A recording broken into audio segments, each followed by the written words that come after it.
Pebbles Tamil. Hello friends, welcome to Pebbles. நான் உங்கள் கோபி சுதா கோவை சமையல்.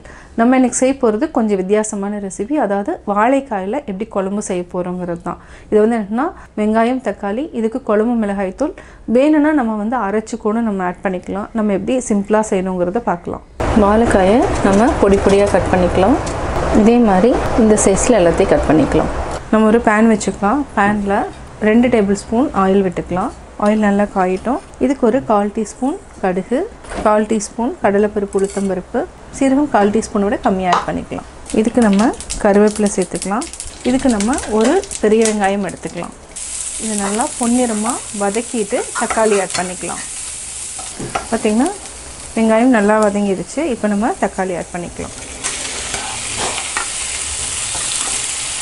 வெங்காயம் தக்காளி நல்லா வதக்கிட்டோம். இது கூட கட் பண்ணி வச்சுருக்கிற வாழைக்காயை ஆட் பண்ணிக்கலாம். வாழைக்காயில் கால்சியம் இருக்குது, அதாவது உடம்புக்கு ரொம்ப நல்லது. வாழைக்காய் பொரியல் பிடிக்காதவங்களும் இந்த மாதிரி செஞ்சு சாப்பிட்டா ரொம்ப நல்லாயிருக்கும். இது வந்து என்ன சாதத்து கூடயே வச்சு சாப்பிட்லாம், சப்பாத்தி கூடயும் நம்ம வச்சு சாப்பிட்லாம். மஞ்சத்தூள் போட்டுக்கலாம். நல்லா மிக்ஸ் பண்ணி விடுங்க. இது ஒரு 3 நிமிஷம் வரைக்கும் நல்லா வேகட்டும். அதுக்கப்புறம் என்னென்ன மசாலா சேர்த்து செய்யலாங்கிறத பார்க்கலாம். இப்போ நம்ம உப்பு போட்டுக்கலாம். உப்பு போட்டுட்டு நல்லா பரட்டி விடுங்க. வீட்டில் அரைச்ச மிளகாய்த்தூள், அதாவது என்னென்னா குழம்பு மிளகாய்த்தூள் ஆட் பண்ணிக்கலாம். தனி மல்லித்தூள் ஒரு 1/4 டீஸ்பூன் அளவுக்கு ஆட் பண்ணிக்கலாம். இதே சேர்த்து நல்லா மிக்ஸ் பண்ணி விடுங்க. இது பார்த்திங்கன்னா நல்லா பச்சை வாசனை போயிடுச்சு, அதாவது மிளகாய்த்தூள் மல்லித்தூளோட பச்சை வாசனை போயிடுச்சு. இந்த ஸ்டேஜில் நம்ம தண்ணி கொஞ்சமாக ஆட் பண்ணிக்கலாம். இந்த வாழைக்காய் நல்லா வேகிறதுக்கு நம்ம கொஞ்சம் தண்ணி விட்டுட்டோம். இன்னும் ஒரு 1/4 டம்ளர் அளவுக்கு தண்ணி விட்டுட்டு இப்போ நம்ம மூடி வச்சுக்கலாம். பார்த்திங்கன்னா நல்லா வெந்துடுச்சு. வாழைக்காய்ங்கிறதுனால நம்ம ஒரு 6 பல் பூண்டை நல்லா தட்டி ஆட் பண்ணிக்கலாம். இந்த மாதிரி தட்டிக்கலாம். இதை ஆட் பண்ணிவிட்டு நல்லா பரட்டி விடுங்க.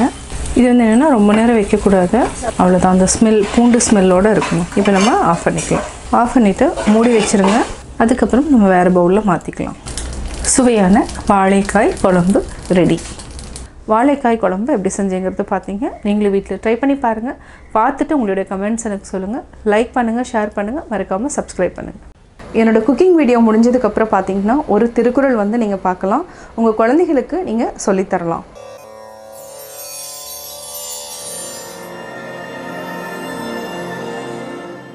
இறந்த வெகுளியின் தீதே சிறந்த உவகை மகிழ்ச்சியிற் சோர்வு.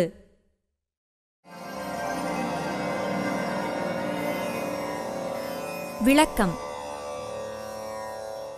பெரிய உவகையால் மகிழ்ச்சி அடைந்து அதனால் கொள்ளும் மறதி வரம்பு கடந்த சினம் வருவதை விட தீமை தருவதாகும்.